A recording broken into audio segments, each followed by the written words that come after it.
Lingaa topic சேனலை பார்த்து கொண்டிருக்கும் சாகச இதயங்களுக்கு முதல் வணக்கம். இன்றைக்கி நம்ம எந்த ஊரை பற்றி பார்க்க போகிறோம் அப்படின்னா தேனி ஊரை பற்றி தான் பார்க்க போகிறோம். தேனி இந்த ஊருக்கு பழங்காலத்து வரலாறு இருக்குது.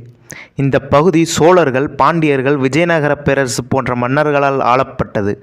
இந்த தேனி முதலில் மதுரையின் ஒரு பகுதி தான்.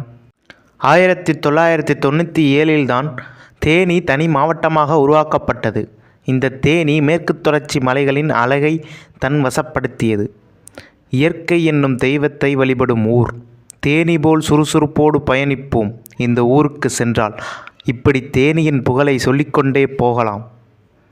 அது மட்டும் இல்லாமல் பாரம்பரிய கலைகளான கும்மி, கரகாட்டம் போன்ற நாட்டுப்புற கலைகளுக்கு பெயர் போன ஊர். விவசாயமே இந்த ஊரின் பொருளாதார வளர்ச்சி. நெல், கரும்பு, பருத்தி, தென்னை, நிலக்கடலை போன்ற பல வகையான இயற்கை விவசாயமே இந்த ஊரின் உற்பத்தி. தேனி மாவட்டத்தின் ஒரு அழகான சுற்றுச்சூழல் உடையது. அப்படின்னா சுற்றுலா தலமும் இருக்கணும்ல. ஆமாம், இந்த தேனியில் நிறைய சுற்றுலா தலங்கள் இருக்கிறது.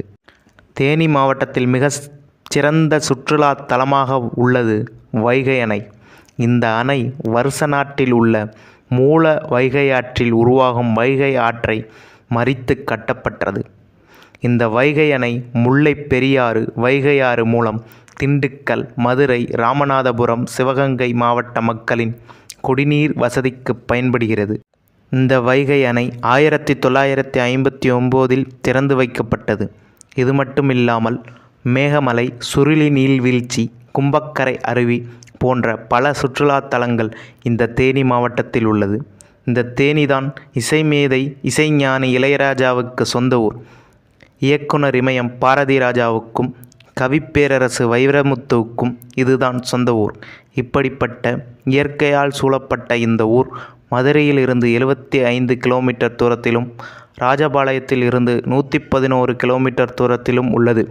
இதுபோல் வேறு ஏதாவது ஊரை பற்றி தெரிஞ்சுக்கணும்னா கமெண்ட் பாக்ஸில் சொல்லுங்கள். நன்றி.